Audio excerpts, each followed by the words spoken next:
que a garantia soberana e que estamos a ser explorados, e que tudo bem, isto é culpa nossa, com os chineses foi a mesma coisa. Um dos problemas de tesouraria que nós estamos a ter agora,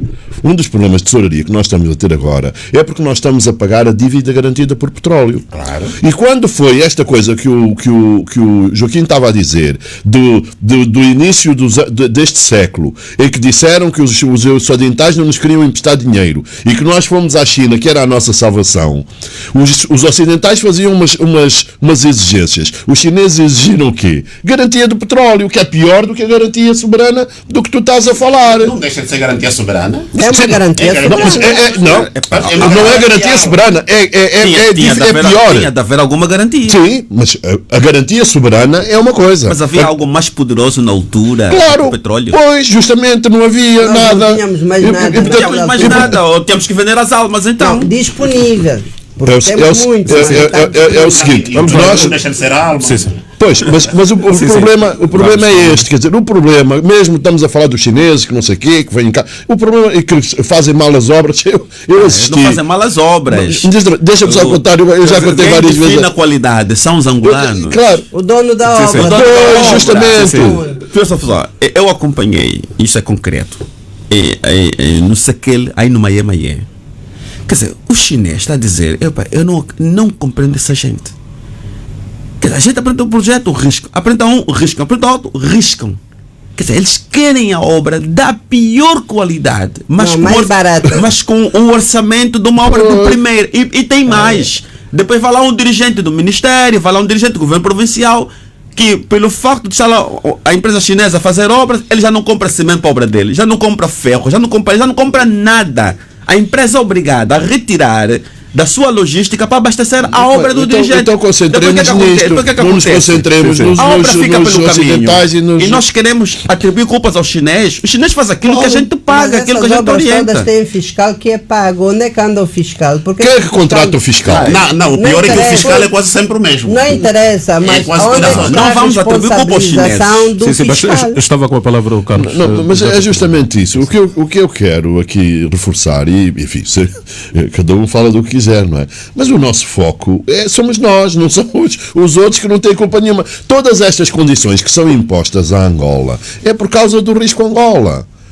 Porque senão toda a gente faz isso, nós fazemos isso, toda a gente faz isso. Se eu quiser emprestar dinheiro a alguém em que eu não confio, o que é que eu vou fazer? Vou-me defender com cláusulas, nas letras pequeninas que chama a Filomena. E portanto o nosso problema, o embaixador chinês, estávamos uma vez na Católica, uma apresentação de um livro feito pelo SEIC, pelo Centro de Estudos de Investigação Científica da Católica, e as pessoas começaram a falar, a reclamar das obras chinesas, que não estavam boas, que não sei o quê. Sabes o que é que o embaixador diz? Olha, meus senhores, eu tenho contratos com o governo angolano, não é?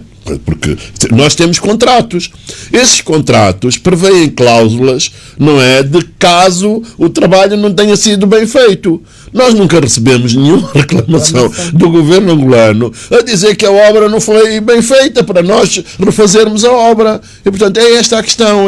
A questão é, somos nós que recebemos o dinheiro, somos nós que utilizamos. E depois vêm alguns, não é preciso fazer uma auditoria à dívida para não sei quem, não sei o que mais. Mas quem é que pediu a dívida? Quem é que pediu o dinheiro emprestado? Não fomos nós. Agora são os congoleses ou os namibianos que vão pagar a nossa dívida. Têm é que ser responsabilizadas as pessoas que tiveram esse tipo de coisa. E a questão, e isto é que é o mais triste, não é? É que tudo isto, que estas práticas de que o Joaquim falava, era quem? O bando de quem? Como é que é? Qual foi a expressão que tu usaste? De malfeitores. Não foi malfeitores, foi uma coisa qualquer. Ainda continua. Abrandou um bocadinho em 2017 com a chegada do presidente João Lourenço, mas agora ainda está pior do que aquilo que era. Esse é que é o grande problema de Angola. Eu tenho que concordar com o Carlos. O problema são as pessoas, a qualidade das pessoas, a ética das pessoas, a competência das pessoas, o amor pela pátria das pessoas. Não é nada amor pela pátria. Nós cada vez Filomena, eu não concordo. Também Nós tem que fazemos ver o com melhor isso. para nós. A gente diz, eu vou fazer um curso porque quero ajudar Angola a crescer. Mentira! Nós vamos fazer um curso para ajudar a nossa família, para melhorarmos a nossa condição de Mas tem de haver vida. algum compromisso Não do é país. ética, não é. Cada um tem o mas, seu. vamos cada aqui um- nos concentrar cada um na dívida. Tem o seu. Não, mas a o dívida seu- tem Sim, tudo a sim. ver com isso, Sim, sim. Manuel Vieira. Cada um tem o A dívida seu aos nível empresários de egoísmo, nacionais. Outros têm mais, outros têm menos e outros têm mesmo comprometimento com o bem comum. Porque o bem comum é lá onde está o nosso bem também. É que garanta a continuidade. Sim, sim. E a questão- Joaquim Jaime, esta questão da dívida e a falência de algumas Os empresas. patriotas é que estão no governo, Mas pelo menos olha, intitulam-se assim. Aqui a Filomena falou da lei 30/11, né? Que a lei das médias, pequenas e microempresas. Está lá bem estabelecido. 45 dias prazo máximo. Qualquer extrapolamento a esse máximo, esse limite máximo, resulta imediatamente na obrigação de pagar Do juros do Estado, se a culpa foi imputada ao Estado, juros em conformidade com aquilo que estiver oficialmente estabelecido. Nós temos conhecimento de empresas que forneceram bens aos Estados há 10 anos, não recebem. E alguns tiveram que importar para fornecer ao Estado. Primeiro é que ele tem uma dificuldade tremenda de renegociar aquela dívida e fazer correção monetária do valor dos bens fornecidos, de modo a recuperar o poder aquisitivo da moeda ainda em kwanzas.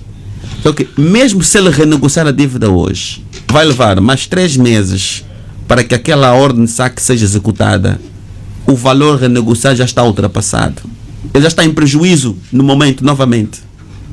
Porque nada garante que a nossa moeda vai se manter estável nos 3 meses seguintes. Então, fornecer ao Estado é um risco tremendo. O que é que as empresas fazem normalmente? Inflacionam o valor dos bens para garantir que, se demorar mais do que o previsto e depois ter a sorte de ter algum ministro lá no Pelouro que seja simpático à renegociação, vai encaminhar o expediente à IGAI ou ao Tribunal de Contas, que é para fazer a aferição que efetivamente se forneceu aquele bem, mas ele vai ter que inflacionar o valor do bem ou do serviço fornecido. Então, o Estado é um dos principais causadores, os principais responsáveis de falências de empresas em Angola. Quer seja na condição de cliente, quer seja na condição de fiscal. Eu não compreendo, e quando a tia Filomena esteve a criticar o IVA, muita gente não lhe compreendeu. Criticamos também o IVA, nos chamaram de ultrapassados. Eu sou daqueles que diz que devíamos revogar a lei do IVA e voltar para o imposto de consumo. Apesar do efeito cascata, era mais justo. Um empresário ou empresa não se constituía na obrigação de entregar a retenção de imposto na fonte ao Estado sem o pagamento feito. E é correto. Eu, se não recebi do meu cliente, como é que eu vou entregar antecipadamente ao Estado o imposto? Como é que eu vou fazer isso? E às vezes tá vendo, o teu cliente é alguém que vai fornecer ao Estado. Já que o Estado paga imposto, né? É alguém que vai fornecer ao Estado. Alguém tem um contato com o Estado, vem, pega aqui na tua empresa, vai lá fornecer ao Estado. Tens que pegar antecipadamente, entregas ao Estado e só vai receber o teu cliente 4 anos depois. Eu penso que alguém tem que ter coragem de, pelo menos, questionar a constitucionalidade desta norma. De modo que o IVA... Está lá, o imposto não pode ser presumido. Claro. Está na Constituição e está no Código Tributário. Mas temos que não rever pode ser- isso, não Mas temos que agora revogar o IVA, temos que rever isso. Agora não o que é que vem? Vem já ali os meus colegas juristas com malabarismo, que é para poder interpretar o que é que significa presunção de imposto, presunção tributária. Bem, esse é o problema dos juristas, exatamente. por isso é que temos tanto problema Sim. na economia. Ele vai dizer, não estamos a presumir, porque o facto ocorreu, não há presunção nenhuma. Se me Estás a ver? permitirem aqui fazer uma analogia, imagina que estamos a jogar boxe. O Estado é um oponente e as empresas são o outro oponente. Pronto. Então vem, primeiro soco, assim bem dado, que te põe já meio tonto, você não te pagam as faturas há 45 dias.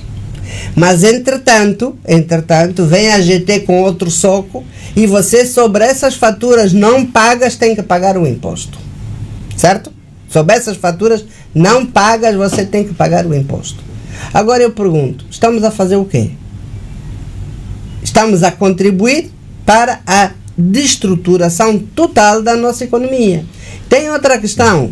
Quanto mais o Estado interfere na economia, menos a economia cresce. Por uma razão simples. O setor público está aí, saiu há pouco tempo o relatório do IGAP. É um desastre. Quantos mil milhões de dólares, não estamos a falar de kwanzas, parece um saco roto, um poço sem fundo, que são enterrados para ali, enfiados para ali. E o que acontece? Nada. Há uma impunidade total. Sim, quando os PCAs... Os subsídios entregues às empresas é mais ou menos igual ao que o Estado recebeu das empresas. Tá Aquilo é conta quase nula. Então entramos num ciclo vicioso. Se fosse igual era fantástico.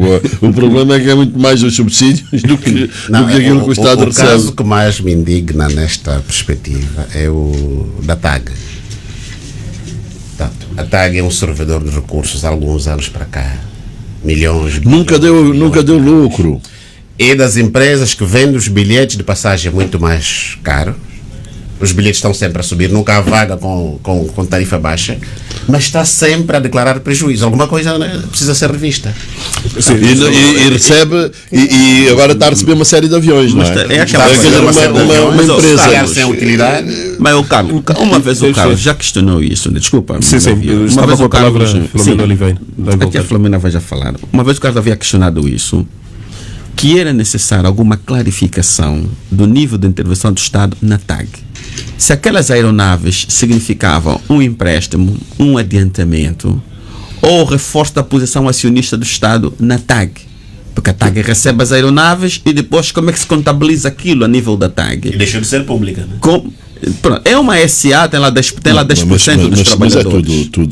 Os trabalhadores nunca realizaram capital, aquilo é do Estado, não é? Então, como é que isso fica na contabilidade da TAG? E como é que é o registro a nível da contabilidade pública? As aeronaves, o Estado adquire a fundo perdido, é um ativo, é um investimento. Como é que se resolve essa questão? É um suprimento. É um suprimento, tem de haver um acordo tem que estar contabilizado. Está muito pouco claro, porque agora, na aviação, não se compram aviões, alugam-se aviões, não é? Nós vamos a comprar.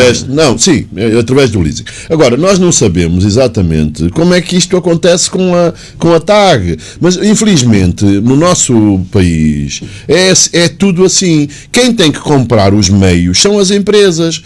Se o Estado é o acionista, o Estado tem que pôr lá capital para as empresas. Não pode ser o Ministério a comprar as coisas. E um dos problemas que nós temos... Não queres ter maga com o ministro, né? Pois, justo, mas essa é que é a questão. A Tecul é que tem que comprar os autocarros, não é o Ministério dos Transportes. Esse é que é o problema. Mas está aí, essa questão, a intervenção do Estado não é má. É de que depende do nível de intervenção e a clareza desta intervenção. E a gestão agora, dos PCA. Se o Estado pega no dinheiro um suprimento para comprar 4 Boeings e entrega a TAG, a intervenção tem um impacto. Quando o Estado tira do seu próprio bolso, vai comprar os aviões diretamente à TAG, também interveio, mas com uma outra modalidade, com uma situação, questões de clareza e compliance completamente diferente. Completamente diferente. Então, se essas questões não forem clarificadas, há dificuldades até em contabilizar isso a nível da TAG, a nível da contabilidade pública. Outra questão que deve ser vista e também analisada com alguma cautela, porque nem todos os resultados negativos são para assustar, tem que ver com as empresas do setor energético. O Estado faz um investimento muito grande na construção de infraestruturas. Há muita disponibilidade de energia em Angola, mas a nossa capacidade de consumo é bastante baixa. Naturalmente, enquanto não aumentar o consumo, e aqui tem que se apelar à criação de condições para rápida industrialização de Angola para justificar esse consumo, algum investimento na rede de transporte, distribuição de energia elétrica. Por isso é que eu não concordo com essa coisa dos painéis solares. 2,6 mil milhões com os americanos, se fossem investidos em rede de transporte e distribuição, nós teríamos muito mais, seria muito mais vantajoso para as empresas do setor elétrico do que ter painéis solares quando nós temos muita energia produzida e não sabemos como consumir isso. Então, há empresas que, efetivamente, enquanto a situação concreta não for resolvida, no caso do setor elétrico, nós vamos continuar a ver resultados negativos, mas é preciso ir à base destes resultados negativos, procurar desmontar aquelas variáveis. As outras empresas, eu acho que temos que ver a qualidade da gestão dessas empresas, a qualidade da fiscalização, essa cultura da responsabilização, qual tem sido o real papel da IGAE nisso, as consequências dos relatórios. Temos que ver se ainda convém manter o representante do Ministério Público junto do Tribunal de Contas, porque o relator para ser Tribunal de Contas detecta um conjunto de irregularidades, a gestão danosa, e nós não ouvimos o procurador junto do Tribunal de Contas querer se pronunciar. Tu nem sequer tens acesso aos relatórios do Tribunal de Contas. Não, mas o relatório pode ser aprovado pela Assembleia Nacional. Depois a gente sabe como encontrar isso. Epá, então vais-me ensinar como encontrar. Epá, não sei. Voltando a falar da dívida pública. Voltando a falar da dívida pública e a correlação direta que temos com os desmandos do setor público. Um Estado que permite, um governo, porque o Estado somos todos nós, apesar de que indiretamente estamos coniventes, não é?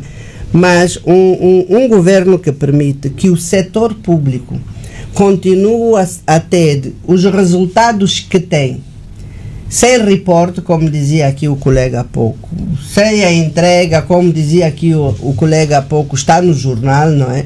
23 empresas nem sequer se dignaram a apresentar os respectivos relatórios.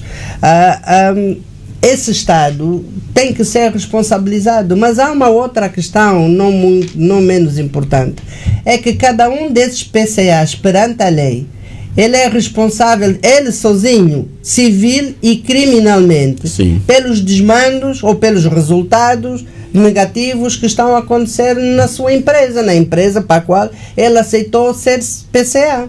E é essa impunidade que nos deve preocupar. Não é tanta corrupção, é a impunidade. Por que as pessoas não são responsabilizadas e não lhes são imputados? Esses resultados negativos têm que haver. Aí que deve começar a justiça. Porque é uma questão de cultura. Não é cultura. Não, desculpa, crime não pode ser cultura. Quando falo de cultura, não estou a apelar à impunidade. Repara para as reações que surgiram quando o presidente João Lourenço apresenta a sua agenda de combate à corrupção. Alguns dizem, isso é perseguição política, não é o combate à corrupção que deve ser feito, deve ser a impunidade. Não, eu estou a falar que essa cultura de falta de responsabilização é que naquela altura fez com que a agenda do combate à corrupção fosse encarada logo à partida como sendo um ato de perseguição política, porque as pessoas não estavam habituadas. Meu querido, o que era então comum, vamos abrir as portas das cadeias. O que era comum é, você rouba no Ministério X, vai continuar a roubar no Ministério X. Aí a palavra. Depois, então vamos abrir quando se fartassem de si, vai para a Assembleia Nacional. Mas, o que é que mudou? O que é que mudou, na cadeia, então tem que ser liberto. Era uma questão de cultura. Se é uma questão é uma questão de cultura. Se é uma questão de cultura roubar, não temos qualquer moral. Nenhum juiz tem nenhuma moralidade para mandar. Olha, eu tenho aqui um título do Expansão. Em 2013, na altura eu era diretor do Expansão. E sabes qual é que é o título? Executivo admite despedir gestores públicos que não prestem contas. Diz isso Abrão Gurgel em 28 de novembro de 2013. Sim, mas quantos gestores públicos foram despedidos? Agora mudou de tutela, porque isto era das coisas que estavam na economia. Sim. E agora passou para as finanças, o IGAP passou para as finanças. A senhora Ministra das Finanças, Vera Daves de Sousa, diz exatamente a mesma coisa que Abrão Gurgel dizia em 2013 e em 2011. Diz? Pelo menos uma coisa a Vera Daves faz. que é? Está constantemente a despedir os PCAs lá do IGAP. É das instituições que mais PCAs já rodou. Ela pelo menos despede. Mas não é o IGAP. O problema não é o IGAP. O problema são as empresas públicas. Eu já lidei com o IGAP durante algum tempo e sei das debilidades que há naquilo. Mas há uma questão que para mim me faz muita confusão. Por que o Estado há de competir de forma desleal com o setor privado num conjunto grande de setores? Por quê? Isso como os quais? Porque, olha, agricultura, segurança, pescas, queres mais? Todos os setores nós temos empresas. Sim, mas há um processo de privatizações dessas empresas. Privatização falaremos lá mais para frente. Até 2027, talvez vai ser prolongar o processo. No entretanto, mantém-se duas questões. Uma, a concorrência desleal ao setor privado, porque ali ninguém vai ao banco, o dinheiro é feito por suprimentos, começa logo ali. A outra questão é a grande oportunidade que o Estado tem de procurar no mercado boas empresas desses setores, é entrar com o ativo ou com o dinheiro no capital social dessa empresa e entregue a gestão a quem sabe tratar, quem sabe gerir, está vendo? Mas não estamos a fazer isso, pelo contrário, em algumas áreas estamos a incrementar mais empresas. As empresas estão crescendo no âmbito da recuperação de ativos, né? Sempre que se recupera alguma coisa, anexa essa lei. Outro problema, eu vou dar o exemplo. A Testang. Sim. A Testang já estava a trabalhar bem. Depois da recuperada, havia um problema político-financeiro. Você nunca fecha uma empresa não é um carro que você liga e desliga. Eu concordo contigo. O que é que você tem que fazer? Tem que fazer a requisição da gestão, tira de lá os senhores acionistas, trata no foro respectivo os problemas financeiros e políticos e não fecha a fábrica. Assim, fez assim com a fábrica de montagem de automóvel na zona econômica. Fechou-se a fábrica, despediu-se pessoas. Com todas as fábricas. E não é o IGAP que tem essa competência de fazer isso. Isto é uma daquelas políticas que tem que ser integrada. Não pode ser por lado. Um faz uma coisa, outro faz outra coisa. Esta desintegração está-nos a custar a nossa independência econômica. Mas o IGAP, nesse momento, é a entidade máxima em relação ao setor empresarial público. Embora haja os ministros de tutela que fazem o papel de supervisão, a definição dos documentos estratégicos de gestão, mas a gestão das participações de Estado e dos ativos públicos é responsabilidade do IGAP. O IGAP tem sempre uma palavra a dizer nestas decisões, salvo se deverá ser relegado à incompetência na hora de decidir as coisas.